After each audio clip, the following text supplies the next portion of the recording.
Witajcie kochani! Dzisiaj przedstawię Wam niezwykle pożyteczną, niesamowitą rybkę, jaką jest kirysek pigmej.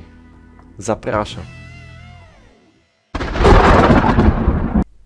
Niezwykłość kiryska pigmeja polega na tym, że w przeciwieństwie do zdecydowanej większości kirysków nie pływa on tylko na dnie. Statka tej ryby pływają również na środku zbiornika, często zastygając tam niemal w bezruchu. Oddycha on zarówno tlenem rozpuszczonym w wodzie, jak i powietrzem atmosferycznym poprzez swój dodatkowy narząd oddechowy, zmodyfikowane jelito. Ryba ta pochodzi z Ameryki Południowej. W naturze pigmej występuje w brazylijskiej rzece Medeira oraz w jej dopływach. Ta niewielka ryba dorasta do 3 cm długości. Samice są nieco większe i bardziej krągłe od samców.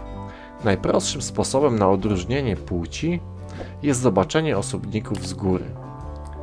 Żyje dosyć długo jak na rybę niewielkich rozmiarów, bo do lat 5.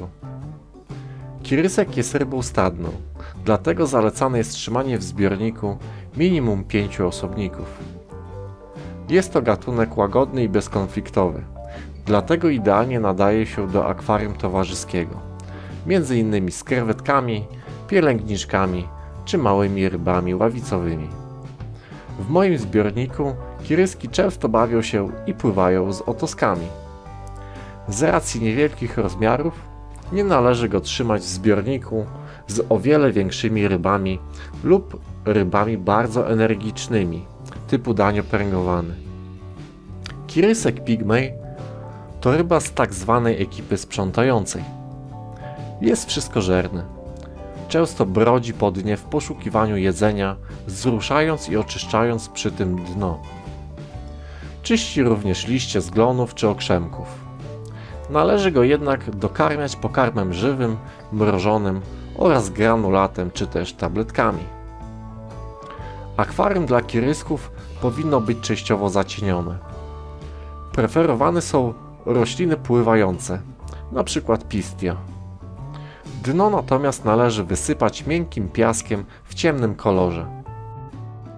Temperatura wody powinna wynosić od 22 do 26 stopni. pH zalecane waha się od 6,5 do 7,5. Ryby te są wrażliwe na wszelkiego rodzaju zanieczyszczenia oraz skoki parametrów wody.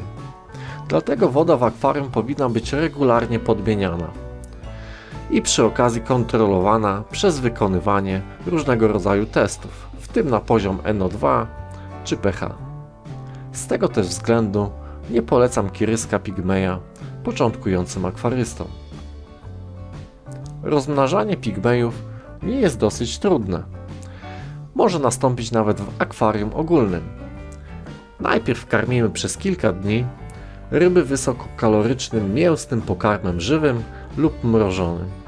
Następnie podmieniamy wodę i obniżamy nieco jej temperaturę, przy czym zwiększamy jej przepływ i natlenienie. Takie czynności symulują porę deszczową, co pobudza kiryski do tarła. Samica pobiera od samca nasienie i uwalnia już zapłodnione jajeczka, po czym składa je w wybranym przez siebie miejscu. Kiryski z reguły nie zjadają swojej ikry. Ważne jest, by ikra nie spleśniała. Pomagają w tym szyszki olchy czy błękit metylenowy. Wylęk następuje zazwyczaj po 3-4 dniach. Dla narybku warto mieć w akwarium mech, by zwiększyć szanse na przeżycie młodych.